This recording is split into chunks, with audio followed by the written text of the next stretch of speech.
All hail the power of Jesus' name, let angels prostrate fall. Bring forth the royal diadem and crown him Lord of all. Bring forth the royal diadem and crown him Lord of all. Welcome everybody to the Tag Your It podcast. I'm Ray Ray. And I'm David Van Becker. And today we've got the grid view on the Zoom. It's going to be like me and Dave staring into the same camera when we're staring in two different cameras because of this newfangled way we got to do stuff. How's Kansas treating you, man? You know, it has been a good week. I was made very much aware of the things that were going on at the annual meeting on Tuesday and Wednesday because I watched them from my home office, or excuse me, from my church office here in Lynn Valley, Kansas. I am glad that I am not in my home office like I was 2 weeks ago when we were having to record things that way. So I'm back. Everything's good. I'm here at the church, and we are going to have a great Lord's Day tomorrow. And I know this is a little bit different time than we normally record, but I'm really glad to be able to visit with you, Adam, and to learn a little bit more about the annual meeting because I got it from a digital view on my computer, not a live view. And so I want to know, well, you did call me. I want to know more about it. And I think this would be very useful for other people. So. Oh, yeah. I think, that's the most like days in a row that I've called you being out there. So, yeah, this year, if you haven't been a part of the podcast yet, but you're finally getting into commentary on what went down at the Southern Baptist Annual Meeting this year in Anaheim, California. I got to go this year. Dave didn't get to go. So kind of switching roles anyway. So, but yeah, Dave got to I called him. I told him what some of the little, not as intimate details, but just kind of gave him a little play-by-play on a few things and kept him in the loop on my side of what's going on since I was kind of in the thick of it. Because, whenever you're watching those things, they're only showing just what's going on in the room at the time, but you're not getting all the background information and a lot of more context that somebody on the inside can do it. So this year I get to provide that. And it was a good time. I love California. God created that beautiful state and total depravity reigns, which is horrible. But hopefully whenever we were out there, that we were hopefully a good witness to the people around us. Cause I didn't see any thing that happened on the outside, like we were a bad witness and all that kind of stuff. I'm sure there was some people that complain about something, but of course, I hope that it ended up being a good witness in Southern California, to the watching world, since that's always what is said at these things. So, but it was really awesome. All I can say is thank you to my church of Redeemer, the elderate. I didn't get to go as a messenger, so I couldn't get involved in that, but I went as an invited guest and just poked myself in as far as I could go, trying to help and just be a part. And that was satisfactory and sufficient, so it was all good. So yeah, a lot of fun.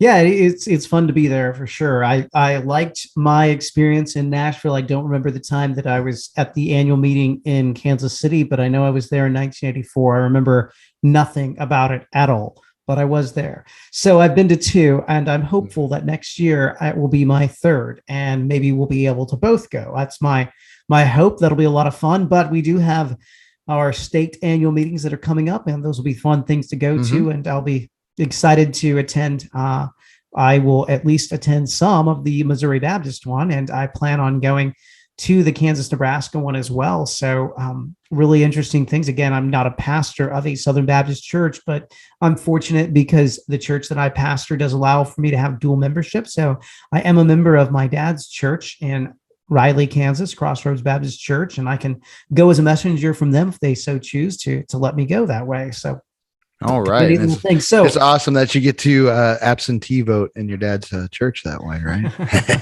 Well, I do. We do pray for them, and we're grateful for them. And I kind of feel like they're in a way a my sending church, if that makes any sense. So, But with that said, I figured that Adam and I, as we talked about this a little bit before, we thought that it would be kind of the most engaging thing would be me to kind of ask him a few different questions. So I'm just going to kind of work through things throughout the few days and try to keep things more in a very linear fashion. So, Adam, help me out a little bit. Tell me a little bit about the pastors' conference, maybe what you did. I think you got there on Saturday, right? So you went to Yeah. church on Sunday. Where did you guys attend? Oh yeah, How yeah, was that? man, that was awesome. So we left Saturday. We got into town. We got to I'm an A's fan, so I shouldn't say much about the Angels, which are in the division, but we got to see an Angels Mets game. Angels 12 game just slide. And then that was a wonderful game to watch. And as an A's fan, I'm like, dang, I have to say good things, but that was a fun time. So, but that was just me and the elders and another fellow guy that we're in a cohort together, just relaxing, getting ready to get into this. And so we did that game. We get up the next day, and I actually never been to a pastors conference for the state, so I really never knew what went on in the pastors conference. I'm not a pastor, so I was like, does this apply? And the big deal is, like I said that, and one of my buddies was like, so you don't think preaching applies to you? And then I learned that at the pastors conference is, a bunch of just Baptists are picked to preach. And they picked Colossians, and they preached through the whole thing, through the whole event.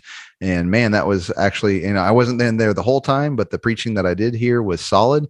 And it was just, they were very, very ready to, the guys they picked, they're zeroing in on a lot of things that need to be done and preached and shepherded, like how they're shepherding their people and what they're doing. Man, it was wonderful. So the pastors conference as an equipping time is totally worth it. So, there is, if you're not, you might not watch that, you might not think about that, but that is part of, it's not a part of the meeting and business, but it is a part of the annual meeting time, as you go there and pastors can go and get refreshed underneath the word, and just sit underneath good teaching, and then also learn by example from other faithful men.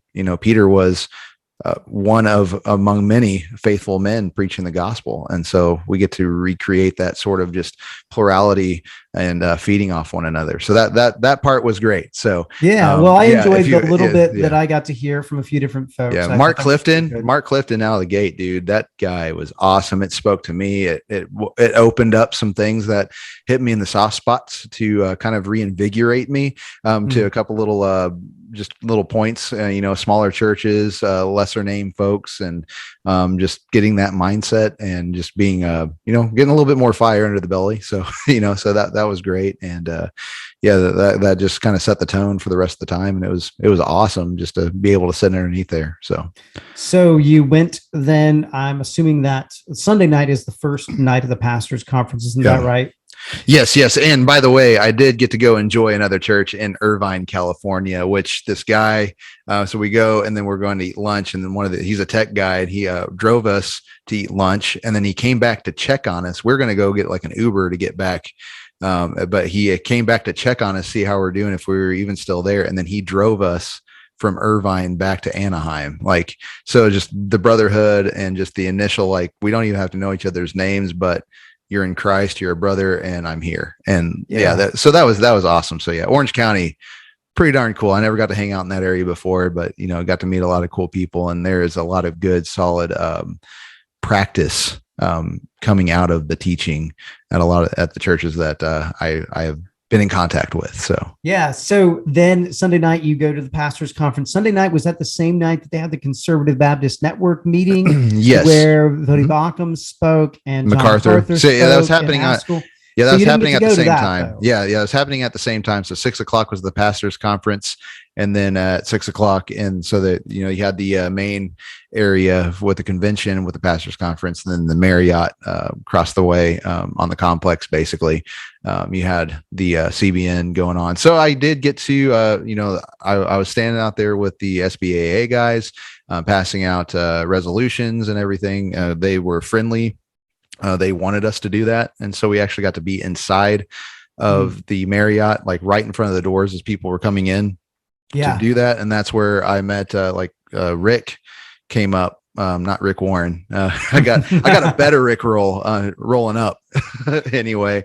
And I was like, hey, dude, you look like you translate from Zoom to real life. And I recognized you from from just down the hall, and that's awesome. And so we actually got to meet him in person and shake his hand. And he was just like, yeah, thank you guys for the interview. It was really well done. And I was like, dude, that was great and informal and wonderful. So, he commended the Tag Your It podcast again, and how we were handling the situations that we're handling. So it's good to meet him, hand out all those resolutions, and then they locked the doors. Yeah, I wasn't a part of that. I ended up going in and seeing Mark Clifton start the pastors conference. Awesome.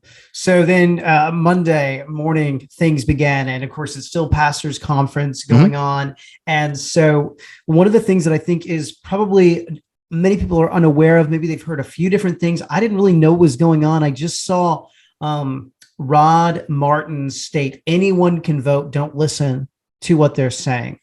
And I didn't really know what that was. So could you maybe explain a little bit? Because I was disappointed that Voti didn't win. And I was really kind of surprised that he didn't win, because I know that there was over 1,000 people at the Conservative Baptist Network's meeting that night before.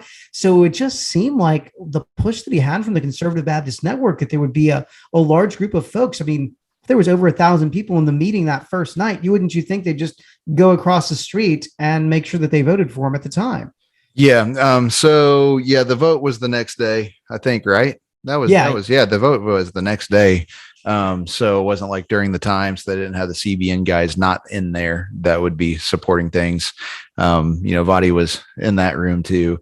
So, the next day, there was a lot of people in there in the room. But what was happening is, it came down to the vote. So they had to vote for who the president was, or who they wanted to be the pastors conference president. So again, we got to dispel that. Like we bought in going like Voti Bakum might be up for president of the whole SBC, pastors conference president. Now, basically, there are no governing documents for the rules of they're going to kind of in the air, because this is what we've done, because you had the meeting and then all this other stuff gets attached over the years, right? All the meetings, all the special breakouts and all that. So that's sort of adjacent attachments to the annual meeting.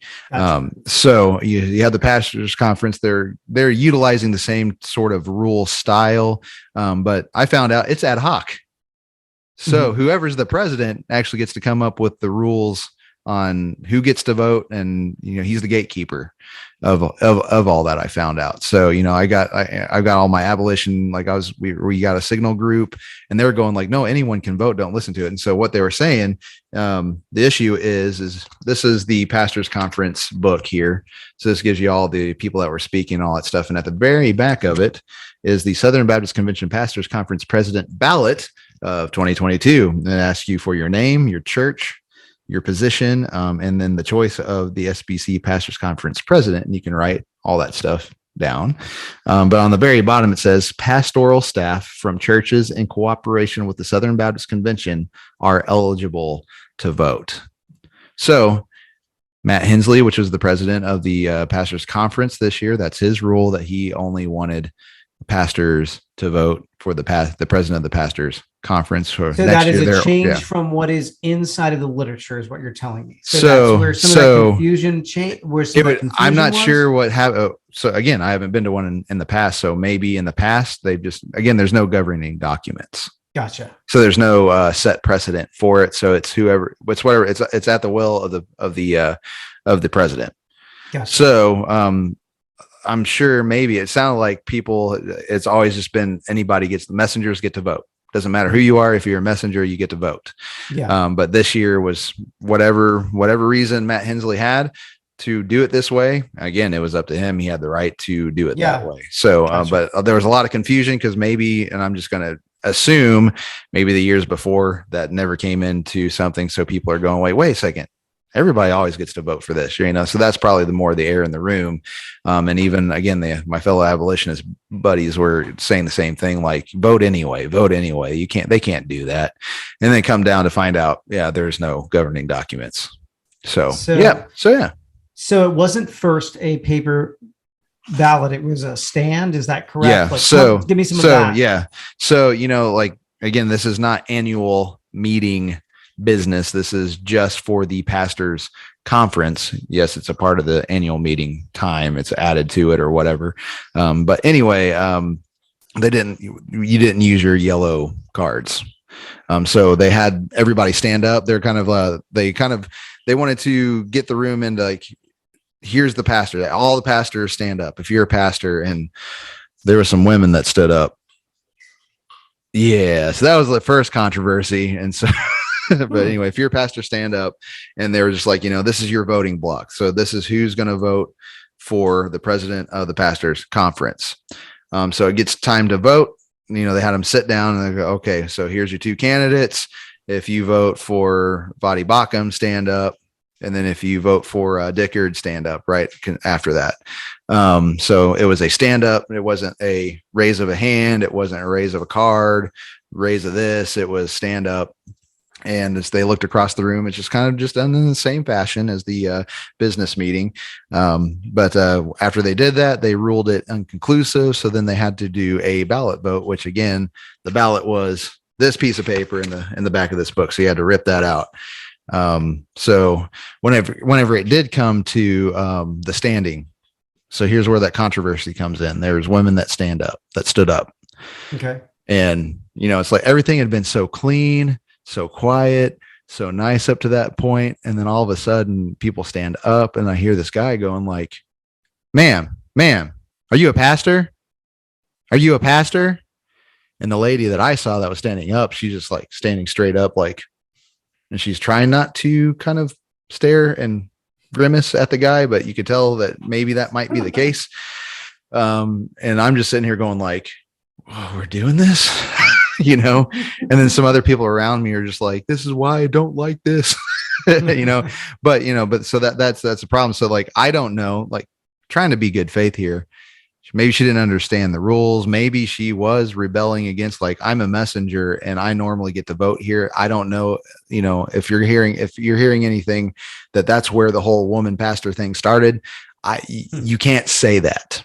Yeah. And so you can only approach in good faith, and hopefully it was a messenger, she was a messenger that was standing up going like, no, the messengers vote. And so she was making more of a political stand for, equity. And the voting process, and didn't really understand that that's what the president called for. There's no governing document, so the president can say who gets to vote and who doesn't get to vote for the pastors conference. So again, I don't know. I didn't like try to rush anybody and be like, so like at your church, are you an ordained pastor? Is that what your church did? And would they answer me anyway? Because that ended up being a major portion of the controversy this year. So the pastors conference ends about half of the way through the day on Monday morning, or actually, forgive me, it actually ends at the end of the day Monday, because I watched the last sermon. I forgot that. Yeah, so it's really Tuesday. Good, Tuesday, Wednesday was the official business time of the SBC. So, yes. Give me a little bit of a shot by shot. What's going on Monday night? What do you guys do? You're obviously with abolitionists. What's going on? Yeah, Monday night is whenever we finally all got together and we're just given the, just kind of the initial things. This is what we're going to look for and do. We've got these certain times to be there whenever they do their business. We need to man microphones. And so, like as a messenger or as not a messenger, I was kind of like, okay, you guys, I don't need to be in here and like giving commentary, so it's just like, it's really awesome to see because Dusty and Dusty all the and names. Brett and Russell. Yeah. They were all there. I'm like, so we had, Free the States, man, Dusty is a leader. And so he got us around. He knows the rules for the most part. And he was saying, here's the past. So he was bringing newbies into here's what we've done in the past. Here's what we have to do. Here's the game. They're going to try to do this. And so there was a really good organized and focused meeting. So like, it was really good. Like when people get off track, and Dusty was good. Like, no, let's go back over here. So you guys show up at the ERLC meeting. Is that on Monday night? Is that on that Tuesday would be night? Tuesday? That would be Tuesday night. So you after the first day of the convention. Yeah. So we got through that, and then basically the convention ends at 9, and it was rush over there. And it was really kind of confusing because I signed up for 9:30 to go to that, and they bumped it up to 9 o'clock, but then they started at 9:30. So I was like, Gotcha. are they pulling anything? I'm used to these people pulling stuff. So I'm like, what are they Well, then pulling? that brings me a little bit to kind of what's going on Tuesday. So Tuesday is the day where, at least for me, a few things are revealed rather quickly. So all of the motions, and it's an exciting time when people are making the motions in the room. Like you can really feel it. Like there's some business that people want to get done. One of the things that I think is really interesting is, of course, the resolutions committee comes out that day. And that is kind of the situation where they're not going to allow Bill to pull out his resolution. Tell me a little bit about what's going on during that time. How you all are communicating with each other. What is the message that's being sent across and you said, what was the platform again that you all were using? Oh, we're using that Signal app. I mean, so it's, the encrypted version of basically Facebook Messenger. So yeah, we pretty much, if you were at an abolitionist and you were at the meeting, it was like, get on this so that you can, ended up blowing up. And then Dusty had to end up being leadership, going like, we're not talking about anything but our abolitionist plan. So if you want to commentate, you can go somewhere else, because the beautiful thing is, also in the meeting, my elder was definitely Greg. He was definitely going like, I was won over by love on this. I agree with every bit of this document. This is a wonderful document. So this is the equal protection thing. And he had the Signal group, and he was like posting pictures like in my text all the time, like how many messages there is. Just like, there's just too much. I'm going to have to rely on you to if I need to be anywhere or say anything or do anything, you just personally let me know, because I can't keep track of this kind of stuff. So we had a lot of good contact. People were using it for the 99%. How many abolitionists were on the ground there? How many resolutions did you distribute? Tell me a little bit about that. I'm trying to think of how, I think Hunter said he made 7,000 copies of the resolution on a brochure, trifold brochure size, really beautiful and everything. There's boxes and boxes and boxes of them that he had. And so I'm not sure in the end on how many we passed out, but we had 7,000. And I mean, it was like we started it would be Monday night or Sunday night, handing them out at the CBN. I got up early in the morning and went out, started passing them out with them. And then we're trying to get the people going into the pastors conference, trying to get people coming out of the pastors conference. That's why I was kind of in and out of the pastors conference, trying to navigate both worlds there. But I would say again, there was no excuses to not know the resolution. So that if that were to come up there again, we had I'd say at least 15 abolitionists like doing work. So, and passing things out and making conversations happen and all that kind of stuff. So there wasn't like a booth or anything to do it, but it was all done. So rescue those. I mean, was that? Yeah. Rescue those. Yeah. So rescue those was supposed to have the booth, and the story that I got was, it was applied for, it was confirmed. And then they heard nothing about it for a while. And so they, 2 weeks in advance, they're like, hey, so we just want to make sure that our booth, where is it? Do we got it? And all that kind of stuff. And they're like, oh, you don't have one. He's like, well, I've got a confirmation from you. So yeah, there was no Rescue Those booth either. So wait a second. They applied for a booth. They got confirmation that they had a booth. And then at the last minute, it somehow got dropped. Is that what was going on? Yep. And that's as far as I know from the source himself that runs that. That's crazy. So they didn't have a Rescue Those booth, so we didn't, be able to distribute stuff on the inside other than the CBN. There's a couple of opportunities on the inside of the Marriott before that. So technically, it is off campus, so we can do that. But we did it friendly, so we weren't just out there just forcing the issue like we're doing on the outside of the entrances to Anaheim, convention center. We were in the Marriott doing that. But there was nothing on the inside, say, of the expo hall for abolition this year, but it doesn't matter. Like, we handed most of the brochures out. And it came down to, I think it was like Monday night, and then definitely into Tuesday, like I was handing them, and, people, a lot of people. And this year the response was great, because it was like, already got one, love it, agree it, love you guys, love your work. Yeah. Most of the people were saying that. There were some hostile people that were like, I don't want that, but it's very, very few. There's some people you can tell that they just didn't want to carry stuff. Like you could actually genuinely say that they just didn't want to have stuff. Yeah, in their hands. But I'd say for the most part, there was a lot more support for that idea. There was a lot more friendliness to the abolitionists, and we weren't forcing anything. We didn't even have like street preachers. I guess from a video I saw, I think Dusty must have done some street preaching while he was out there in Nashville. I don't think we did any of that, but we passed out the materials. Everything was nice. Most people were taking them.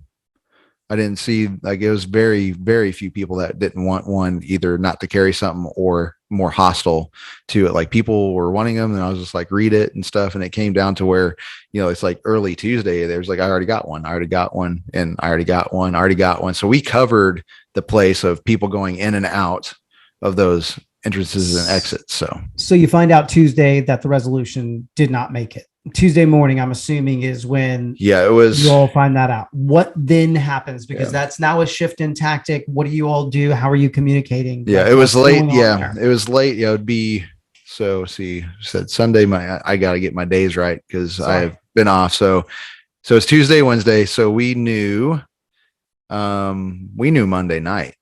Okay. Really late. We knew Monday night it wasn't going to be accepted. I was just going into it like, why are we even questioning if it's going to be on the floor or not? Yeah. No. I just want to go, no, they're going to kill it. We're going to have to call it out. We're going to have to call it out, especially whenever you saw Resolution 7, which is the ERLC's resolution in light of what's going on with the possible overturning of Roe versus Wade federally. So that's what they were playing up. That was the resolution that made it in. So show me a little bit. You have in front of you that handout from the ERLC. Tell me a little bit about this. All right. So on Tuesday night. So Tuesday night. Maybe I'm jumping too quick. So on Tuesday, you try to pull it out. Tell me a little bit about that situation. We did not. Yeah. So that was the plan. And we had people hitting the mics. Again, they were getting on signal thing. Everybody knew where each and every person was. We already had the game plan on who was going to take what sort of angle, if they got the mic and all that kind of stuff. And so what we were dealing with, though, was the fact of Tom Askell. Tom Askell is up for presidency, and he is known for actually taking the label abolition. We need, he's, him and his brother, he's definitely associated. So he doesn't even have to say it, because him and his brother, but he's definitely lockstep with his brother on that issue. But we come down to it, like we had people ready. We were getting told from the platform that we could not do that. We could not do this. We could not pull it out yet. That's for, in the morning session. That's for later. That's, come back at 3. And then it was like, after that, it was like, come back the next day. We'll do it the next day. You can do it then. And so, at first, like Dusty's just like, oh, we're going to just do it anyway. We're just going to stand up here and do it. So I'm just sitting here waiting. And then that's whenever like Bill gets on the mic, and I'm like, all right, it's time. I'm here. I got to get my phone out. I got to, get some live shots from in here and see what's going on. And then that's whenever he succeeds he seats the mic to Al Mohler to talk about the whole, the task force on understanding of that. So that's a whole nother issue from the abolition. And so I'm sitting here and I got blindsided by, I didn't see what was getting written down. So there was still a lot of just unspoken things going on inside of, because whenever we give leadership to like the Rescue Those crew, and and like Free the States crew, like those were the brainchilds, and they know the rules and they have a certain way. And it's like all the other guys, all this little worker bees, we were complimenting them, taking our role and just waiting, right. And so they were at the mics the way they're supposed to be, but the trigger was never pulled. And then like, cause they said Bill's here and I'm like, okay, it's time. And then that happens, which that's another issue that needed to be talked about for sure. But we did not pull the trigger on asking to pull it out. So, the thinking here is Tom Askell. Okay. We didn't know that he wouldn't get the vote. But we didn't want to hinder Tom Askell, because Tom Askell would have done more for abolition than our resolution would. So we stood out of the way to not tire the room of that before the vote. So then it's really interesting, Adam, too. And were you in the room when Bill actually did speak? Yes. Okay, so he basically gets a point of information. They tell him, nope, you're not going to be able to do that until the end of the day on Wednesday. And so, again, different than what they had done before. That's actually really close to what they did to us in Branson last year. Exactly what they did to us in Branson last year, by the way. So that's something that I think people are going to be need to be ready for is if you don't have a resolution passed, then they're going to make it harder for you to pull it from the resolutions committee. That's exactly what happened there. So it's just same political games for sure. Move on a little bit here to me. So you Tuesday night, you've gone to the ERLC. Show me that flyer that you have. Tell us just a little bit about the discussions that occurred after that. Yeah. So I got a flyer, and it's basically what was on their PowerPoint before the thing. But this was their big shtick. And I'm going to tell you, after all those votes, I did not stay for the ERLC after the equal protection got shot down. I'm like, I already went to this meeting. So I don't need to listen to them do what they're doing to the messengers. Cause I'm not gonna, and it's like, after all this, I've got to get to the beach. So, so anyway, but I got the information, anyway, and I've got they handed out this, Salt and Light, or this Light magazine. They handed out this, and I got another, book about the ERLC, like its history, and then what we're talking about now or whatever. But, this is the grossest thing. This is the absolute grossest thing. And, again, it takes a critical thinker, just a slight critical thinker about words, that should make you very squeamish about this. So this is their basic thing, making abortion unnecessary. So that's basically what they ended up talking about. So they had the which again, that is the same position that the Bill Clinton Democratic presidency had. That is exactly where they were. They wanted to make abortion unnecessary. And guess who's actually spoken about that? Who actually allowed me to hear that for the very first time? Mueller talks about that like a few months ago, maybe even a year ago on the briefing. He's like, oh yeah, the platform of the Democratic convention was to actually make abortion unnecessary.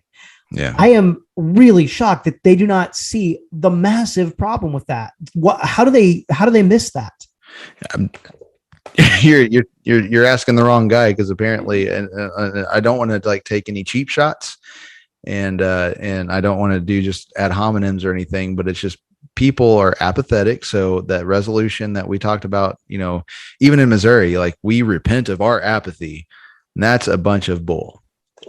Basically, whenever people can read this and they don't think about it, because what this is saying, that it is necessary. Yeah. They're saying sorry about that. The ERLC is teaching you through this that abortion is necessary. Yeah. Did you get that from freaking scripture? And yeah. And I'm going that's probably the first time I ever said something like that on this show in 5 years. Yeah. So sorry for that.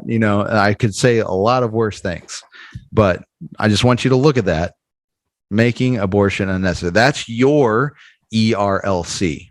This is that's what your ERLC is doing by your dollars to the cooperative program. This is what you are paying for, making abortion unnecessary. So if you got money in on this thing, I would take a little bit of time and please repent of apathy and look up words and think about what is the opposite of unnecessary. Simple, simple, please. And so our pastors teaching on that, I don't want to sit here and just bash, but this is stuff that just needs to be pastored and shepherded into conversation in our churches to understand where in the Bible does it say abortion is necessary? Where would you get the implication that abortion is necessary? And this is your Christian, apparently your Christian people looking at this thing. This is the best way to attack it. Abortion is unnecessary. And that's what they're going to go for. Yeah, it's a shame. One of the things that I thought was very interesting in the ERLC time, and I think I've got the video here. Well, we can talk about it another time, but when it is asked by a messenger, what is the sin that is committed when a woman aborts her baby? And of course, Brent Leatherwood doesn't answer the question. He defers. What is a woman? What is a woman, Brent Leatherwood? Yeah, he defers it to someone else who then says it breaches the 10 Commandments. It's murder. Yeah. Well, he says, "Thou shalt That's not everything. kill," which, I mean, we can, again, if we're going to get in a word debate and we're going to try to diffuse the room, he's going to say kill, and then you're going to end up coming back to him. Okay, kill. Well, kill implies, well, because killing is okay. There is a just taking of life that God provides for in the Noahic covenant and on. Yeah. So if man sheds man's blood, by man shall his blood be shed. Mhm. So they're in the world of the total depravity world that we live in. There is, and that's where he establishes government for that too. I mean, all that's there. So when we use the word kill, that's probably a little bit more of more skilled ear to like listen and think about the words he uses. But he defers and he lets that guy just come to the mic. But it's called diffusion because it becomes funny and it lightens the room a little bit. So again, they knew what they're doing. So let me jump back just a little bit. The resolutions are being debated, and individuals are calling for the question before the debate occurs. Mm-hmm. Tell me a little bit about what's going on. What was the tactic going into the resolutions? What modifications were you going to at least try to debate? Yeah, so basically, the main game plan, you had resolution 7, and so basically the game plan was shred it. Okay. So kind of like what we did, you picked that one point and where you're like, where it praises pro-life. Okay, we're gonna start there, and we're gonna say no, we repent. Yeah. Which then would have strengthened that document. So it was like, okay, how are we gonna rip this up? And so Bo, I'm trying to think what his Bo Lehman. He was, I forgot what his ministry is because I want to make sure I drop as many resource names as possible. Hope Beyond Abortion. That's right. So, I'm first meeting these guys. I've never met him. Yeah. So basically, I know that he was the first at Mike 6. Yeah. And he had been there for a while, and you can tell in the videos he's been waiting there for a long time. So he was there, he was kind of queued up, ready to go. And whenever it came down to it, he was the first one to punch it, but he was again against 7. So you always get somebody that speaks in the affirmative first whenever it's on there. So there's another guy that was waiting at that mic too, just not as long, but then again, you can't really punch in until that resolution comes up to then punch in on. And so Bo was up there. He was the first one to actually punch the button, but he was against resolution 7. So what happens is it registers up. It does turn to mic 6, but he's not 4. So he's against. So they have to give it to the 4. And that's whenever the guy said, call the question. Yeah. What a gutless tactic and an abuse of Robert's rules. But there's a way, as if you check out our video that just posted on Facebook not too long ago, I actually give everyone the way to deal with that. And I wish I would have been there so I could have reminded people, here's how to deal with that. I'm surprised I didn't get like a phone call from you like, no, call to reconsider. And then I could be like, no. When that happened, I was on the old SBAA messenger saying, move to reconsider. I texted Clay. I sent him pictures directly from my Robert's rules, which is right there. Yeah. There's my Robert's rules right there. I see it. I pulled it off the shelf and took pictures of it and sent them to Clay. It was too late. Yeah. It happened so quick. So, but I mean, you might watch it. Be ready for that stuff to happen again. Everybody, you might be seeing a lot of time on the screen. It's not that. It's fast. Whenever you get into it, it's an adrenaline rush too. Like that's why I kind of like it. Other people hate that stuff. And I'm like, oh yeah, I understand there's heat. But man, this is actually kind of fun. It's just, you got to make sure that you're not playing a game though, but it's enjoyable. Yeah. So you all, there's the questions from the ERLC, and I really do want to play some of those a little bit later, because one of the things that I thought was just exceptionally well done was when the question, let's see here, actually, I'm going to see if I can share this, Adam. I think this is a really good one worth sharing that some people have not seen. I am a messenger and the senior pastor of First Baptist Church in Livingston, Louisiana. Earlier this year, I worked with my state legislators to introduce House Bill 813 in the Louisiana legislature. HB 813 was a bill that sought to immediately end all abortion in my state by providing equal protection to the child in the womb. Simply stated, If life begins at conception, then our laws should protect life from the moment of conception. So you can imagine my surprise when you signed a letter dated May 12th, urging all state lawmakers across America to oppose this bill and others like it, because it would make it a crime for a woman to kill her own child by abortion. I thought that Southern Baptists, when we say we're pro-life, we mean that no person should be able to murder an innocent child in the womb. So this is my question. Is it really your position that the mother who willfully kills her own child by abortion is never guilty before God, and she should never face any consequences under the law? Now, you know, Adam, he's not going to give a direct answer, right? No. Like, you know, he's going to give Nope. a cheap shot because they are being cowardly. Mhm. They will not admit their position, and they Mhm. need to be Just, honest. yeah. They And need that's to be just like honest. the other than Mueller, the other presidents, and like I was very, very downcasted at Midwestern too.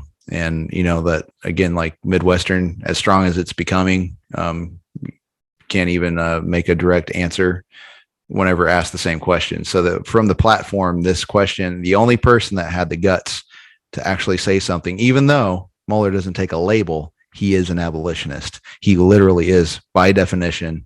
Now it's just getting Mueller to go, I am an abolitionist.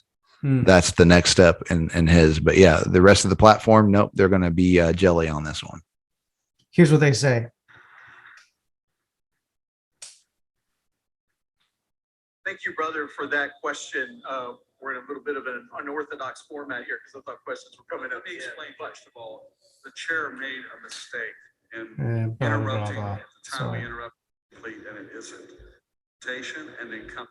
Here's the deal. We agree on the bottom line. We want abortion ended. We No, want that's it the ended lie. today. That's the lie. Sorry. No, you want it unnecessary. You don't want it ended. You want it unnecessary. You want it unnecessary. You do not want laws to do anything. You want it unnecessary. You want, again, so we can get back into the panel. So the issue with the panel is I can state that they actually had the right categories at some level when it came into it. So when I was talking about doing service to women and children and families and all that kind of stuff regarding the abortion thing, they want to change the environment. Can you say Rousseau? Can you say cultural Marxism? Can you say postmodernism? The system is wrong. We need to change the system. We don't need to change the heart. Oh, wait, I thought we were all about the gospel. Your ERLC is not about the gospel. It is a secular organization that is a cancer to the Southern Baptist Convention.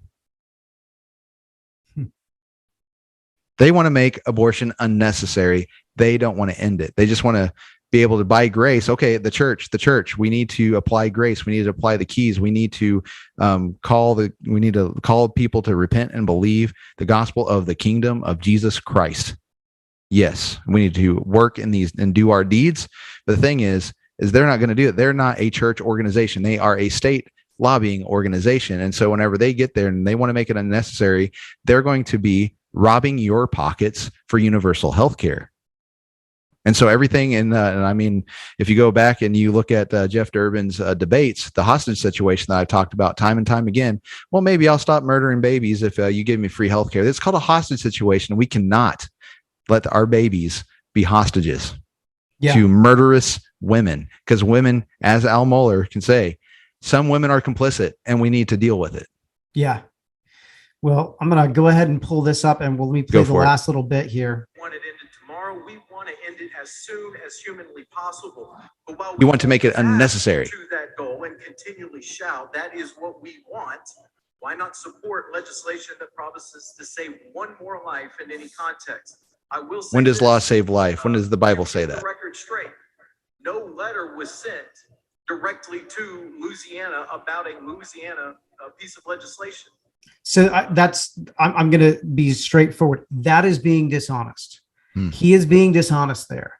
That letter was sent because of what was going on in Louisiana. And they know that that is going to happen in other states. So they were prepared because of what had already been revealed in the Dobbs case.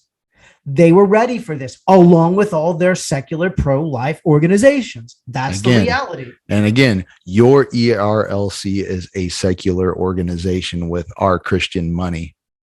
You are complicit with secularism, with statism, if you actually voted to not abolish the ERLC this year. Let me just play the last little bit here of this because I do think that it's interesting. Right after the draft opinion from the Supreme Court. See, I told you. National Right to Life approached us as well as 75 other pro-life. But they made sure to send it out right before this was debated. If this were to be law, or this were to be the final decision, abortion will be returned to the states. It would seem to make sense that we send a letter to legislative leaders in all 50 states to let them know what the principles of the pro-life movement are. No, and so in a state like California, for example, where we are, it makes sense to send that because they're going to have this issue right in front of them. And in a state like California, they're going to have to take any available win where they can. Here's the reality. Nobody needs you. You're not going to get me to say that I want to throw mothers behind bars. That's not the view. No, we want you to uphold justice. Yes. That's what's being so if a woman is coerced, if her pimp or absolutely horrible boyfriend or even husband, if they drag the woman to a doctor to then murder a child, then that husband is, again, evidence of 2 or 3 witnesses, trial, all that kind of stuff has to be as also apply. We're not talking about direct stoning once we hear some hearsay. No, we want justice applied with the codes that we already have. Homicide's already a deal.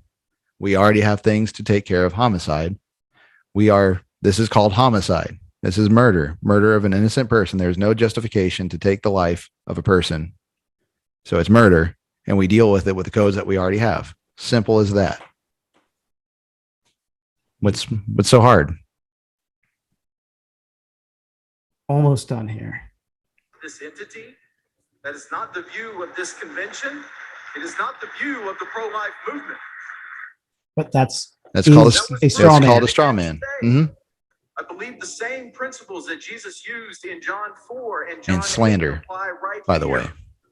Maybe instead of rushing in like a mob, we instead rush in with the truth given to us by the Ad hominem. life, showing we are able to bear the burdens of others and offer the healing that comes with grace.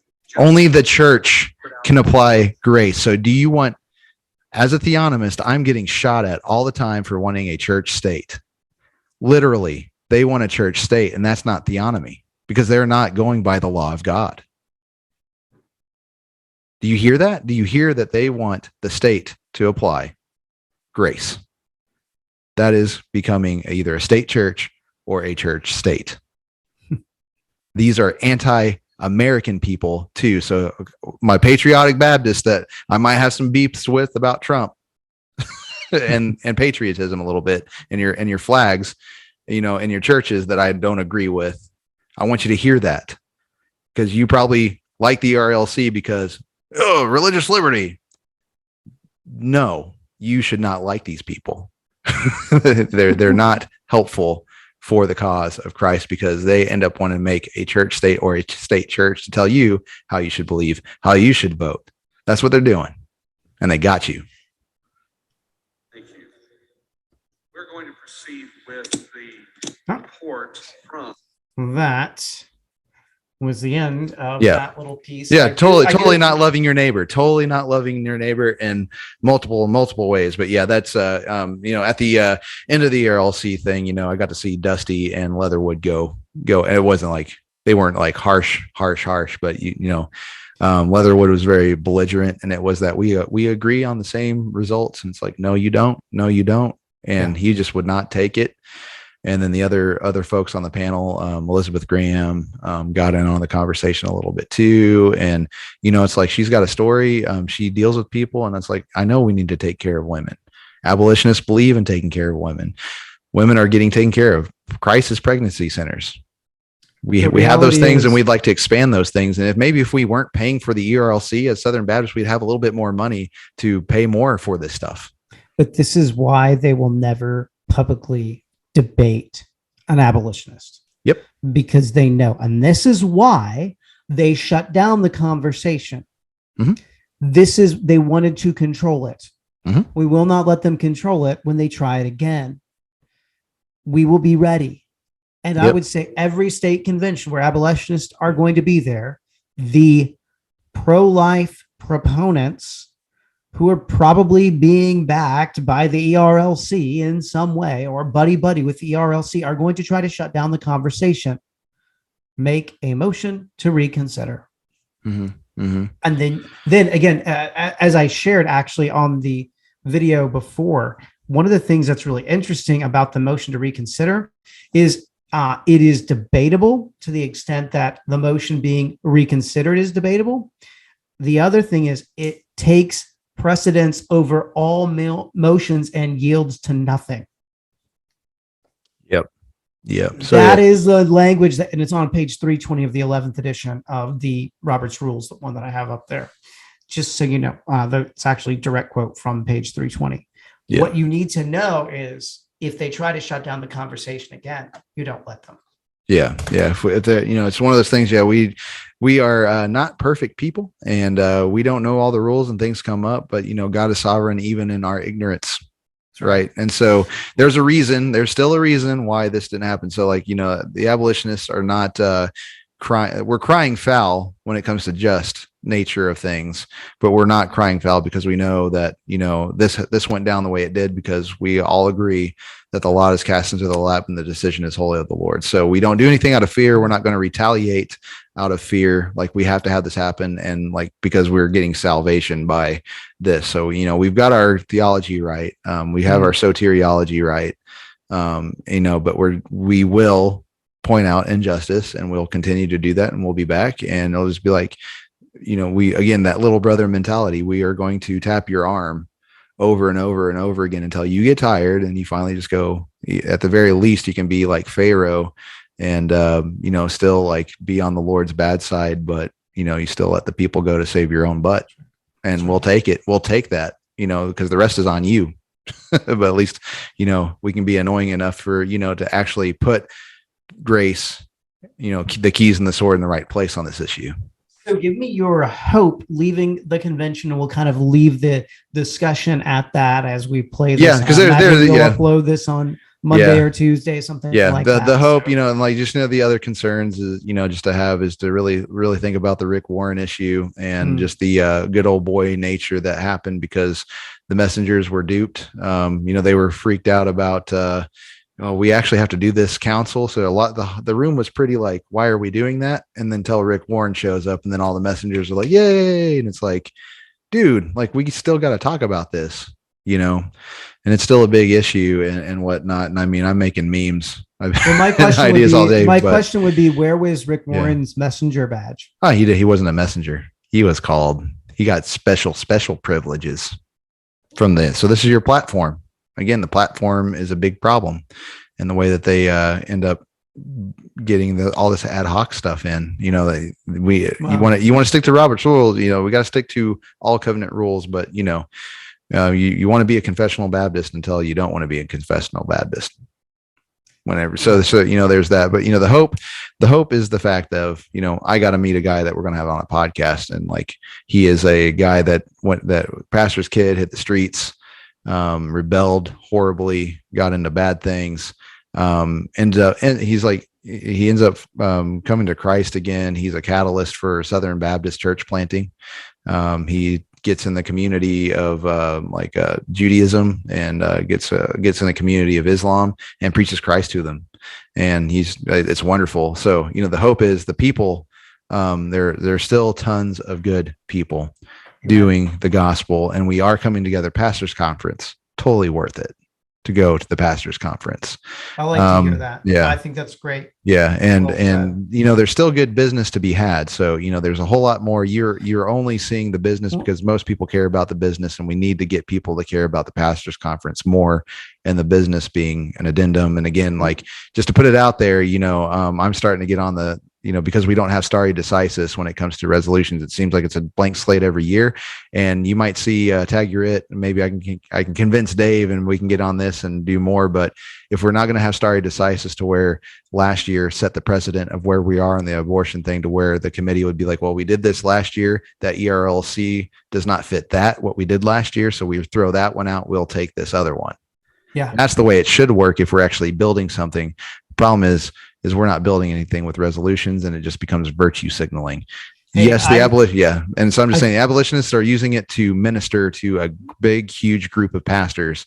That's what they're good for. But if we're not going to really build anything, I'm pro, and it did come up. Let's abolish the resolution process, which I'm starting to get forward to. So, but that could be something hopeful, because if we get rid of that, we do get rid of more of the divisiveness, and we can focus more on missions. We can focus more on the real cooperative nature of the Southern Baptists.